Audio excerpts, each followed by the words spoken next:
Good morning, good morning.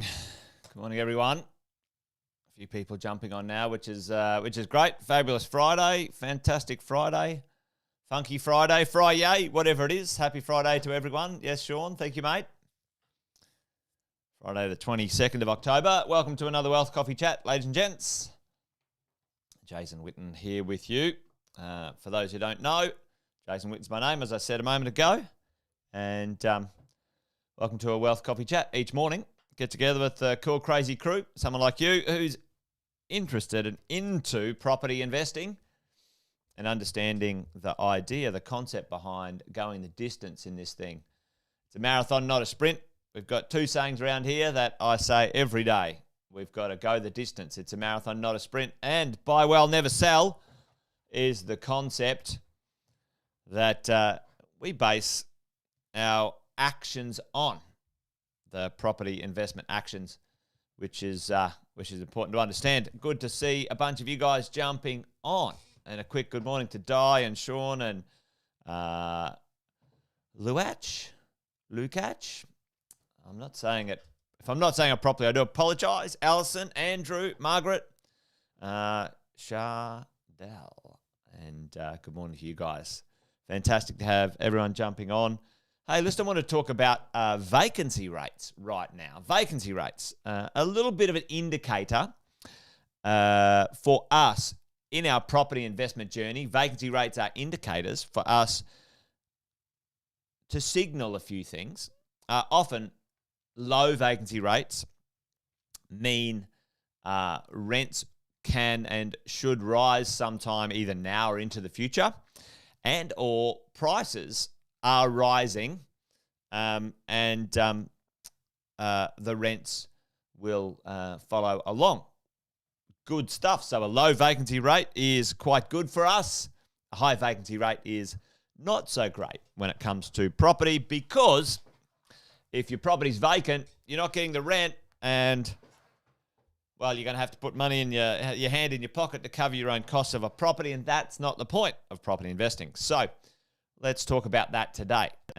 So as we roll, we might have a bit of a chat. But we've got a few online right now. So tell me in the chat, gang team, if you think you know where or what type of property or what location of property is at this moment in time, as we speak today, at an 8% vacancy rate. 8% vacancy rate. Considering, chuck it in the chat if you think you know where it is and what type of property it is, its location and city, state, etc.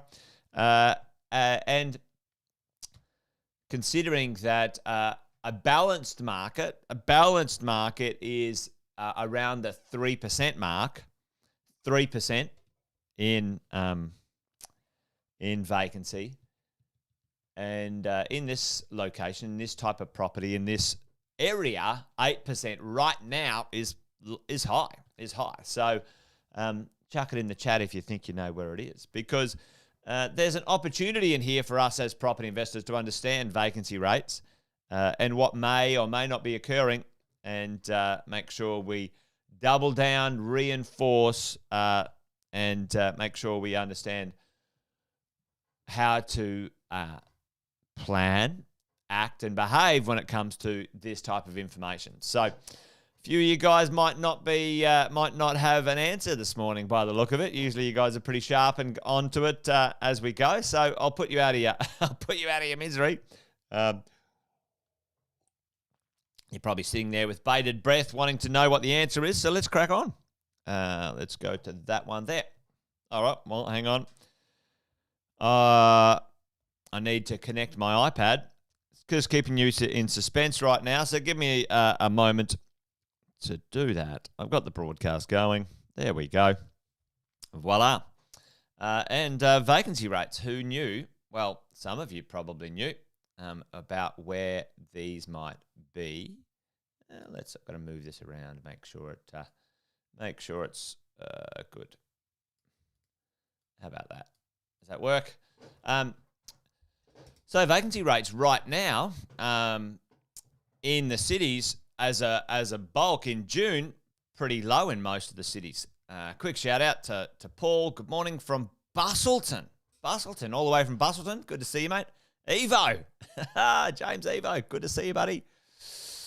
Shaquille and whoever the good morning Facebook user is, good morning to you. If you're in one of the groups or somewhere, sometimes it just doesn't show your name, unfortunately. But vacancy rates right now, interesting to have a look at what is happening out there and where these vacancies are. Because when you look at the overall chart right now for the majority of cities, including and up to Brisbane, the vacancy rate is significantly low. In all of these cities, Brisbane, Perth, Adelaide, Canberra, Darwin, Hobart, like sub 1%, under 1%, which means mind-blowing, which means there is literally, the moment something is vacant, it's rented like that. So if you have properties in these cities right now, what should you be doing? If your vacancy rate is under 1% and you've got investments or properties in those cities, what do you think will be happening very soon? Chuck that one in the comment box for me right now, because I can tell you what I'm doing with my properties in those places is we're putting up the rents. Put up the rents, okay? And this is one thing that I think that will be coming. Review the rent. Dead right, Stephen. What is coming because of these low vacancy rates is rent rises. We are on the cusp. My call, we're on the cusp of a rent boom. Now, if we have some lending and some APRA intervention and mucking around with the ability to borrow, that's only going to make things worse when it comes to our supply chain right now. It's just ludicrous. It's ludicrous. They stomp around like bloody bulls in a china shop. They made it worse when they got involved before. They stuffed it up as well. This problem didn't happen because of COVID. It happened because of APRA, ladies and gentlemen. It happened because of APRA have no idea what they're doing when it comes to the property supply chain in Australia. Anyway, it gives me the shits. Anyway, excuse the French. But what's happening now, this from here on is going to be accelerated or is being accelerated by COVID. And we've got supply constraints everywhere. Construction prices through the roof, et cetera, et cetera. And what hasn't blown up yet, the prices have gone crazy. The rents are coming. And Shaquille, Andrew, rents on the way up. Okay, big tick in the box, because for us as property investors, low interest rates, and at some point they may try and put the interest rates up. I don't think that's going to happen, but other people are saying they're going to. My call is we've got low, sub 4% interest rates for over a decade. That's my call right now. But where are these 8% vacancy rates right now in our cities? And let me tell you where they are. They are in the CBD locations. CBD, that's not very... the CBD locations, ladies and gents, that is where we have high vacancy rates. And when you see some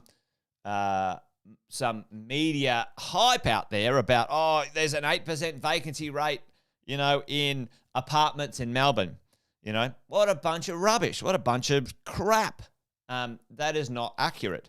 CBD locations can be highly densified. You guys, anyone who understands a city understands within the CBD postcode, usually the 000 postcodes, 2,000, 3,000, 4,000, 5,000, 6,000, etc. Those postcodes have almost infinite ability to go up and can be oversupplied extremely quickly. And often lots of apartments are built in those locations, very substandard, all right? So where are the vacancies? It's in CBDs. Literally 1 kilometre, even right on the cusp of those CBD locations, if you look in any of the cities around Australia, including Melbourne and Sydney, where the 8% vacancies are in a very small portion of that market, in high dense CBD locations, in very poor, very averagely built properties, just less than 1 kilometre away, are suburbs and vacancy rates under 1%, ladies and gents. So this is where these two, 2.8 and 3.5% vacancy rates in Melbourne, when you think, oh, wow, there's a lot of properties vacant in Melbourne, that the percentage in Melbourne or Sydney is higher, it doesn't tell the right story, okay? So just wanted to give that one a call out today. Number one, we should be ready to put our rents up because we have a absolute rental shortage and it's already here. It just hasn't flowed through to the rents just yet. And the vacancy rates are going to, especially across the board, going to be fixed rather quickly, okay? There's two things that will happen that are going to happen in 2022 that will fix those vacancy rates like that. Tell me in the chat right now, vacancy rates that are high in the inner city, in the CBD locations, what are the two things that are going to happen, ladies and gents, in 2022? And if it's a disaster, maybe at the latest 2023, but what's going to happen in 2022 that will fix those vacancy rates fairly quickly and plunge us into the absolute tightest rental market Australia has ever seen in history? Chuck that one in the chat for me, ladies and gents, because what you can start to see, there's two things that are going to happen. There's plenty of media about them.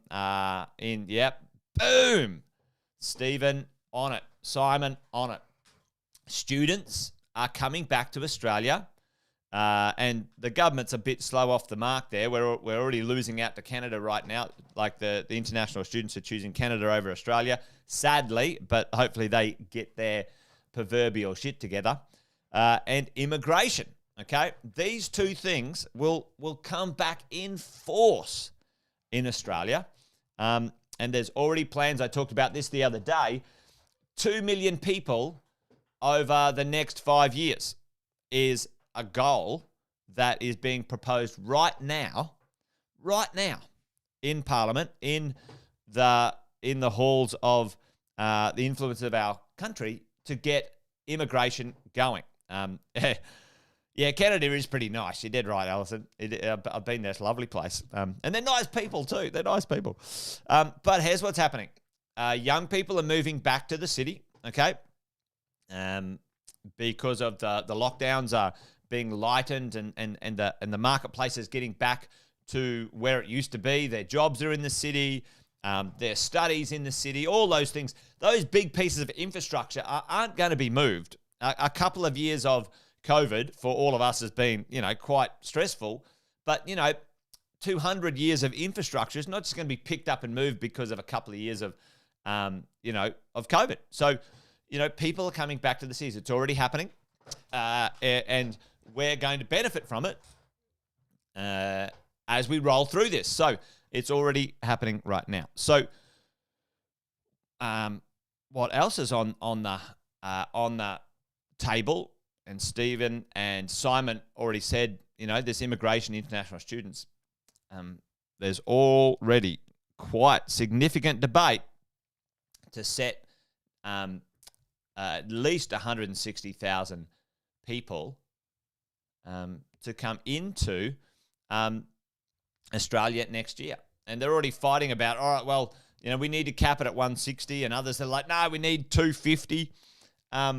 Whatever that might be, right now, we are going to see the benefits of this happen for us as property investors as we go. All right. So keep an eye on that one, everybody, because vacancy rates signal your ability to put your rents up as a property investor.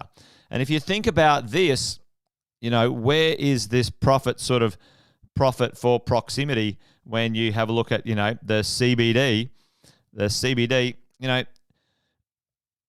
usually within 1 to 10 kilometers of the CBD has significant infrastructure, hospitals, universities, other large employment hubs up in Brisbane. South Brisbane. So Brisbane, and you've got South Brisbane across the river. That's an employment hub. There's like huge amount of sort of employment and offices and stuff in there. Sort of, North Sydney, okay, Sydney, North Sydney, those sorts of places. So you see within that sort of 1 to 10 kilometres of the CBD, this is where the jobs will return. It might be different, but there's a lot of action going to come back into the CBDs, and we can certainly see a big tick in the box for our rents and our values in that space. When you think about that sort of stuff, sporting, all of the big venues for sport, that infrastructure is not going to move, ladies and gents. Team, it's not going to be spun away. So I thought I'd circle around on that one today and just sort of touch base on vacancy rates and keeping an eye on what they might signal for us as property investors. Quick shout out for tonight, Wealth, Wine and Wisdom. If you guys are around, everyone who is in the mentoring program, the other night we had an hour with Andy Fenton, absolute extraordinaire when it comes to wealth planning your wealth and the process of that accumulation. We need to get our assets together, but how do we structure ourselves to exit effectively tax-wise? And we didn't have a chance to answer all your questions the other night. And on this afternoon at 4 p.m. Queensland time, 5 p.m. Sydney and Melbourne and other times, other places, we are going to catch up and talk about that. We've got 15 questions that we had from the other night. We're going to answer for that follow-up segment of mentoring the other night on Wealth, Wine and Wisdom. Andy had a cluster headache the other day and take him out. He was taken out. So he's recovered, he's well, and he said, right, we're on for Wealth, Wine and Wisdom. Take 4, I think this is. 4 weeks in a row we've had a few wobbles with Wealth, Wine and Wisdom. But there you go. So join me this afternoon. Let everyone know. Give the shout out into mentoring and the other clients. We're ready to roll. We're ready to do this on Wealth, Wine and Wisdom tonight. That's it. I'm just rabbiting on now. I'll let you guys go. Wealth Coffee Chat, done and dusted. Join me tonight for Wealth, Wine and Wisdom.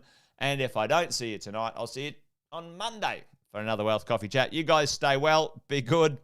Hopefully no migraines with a Shiraz.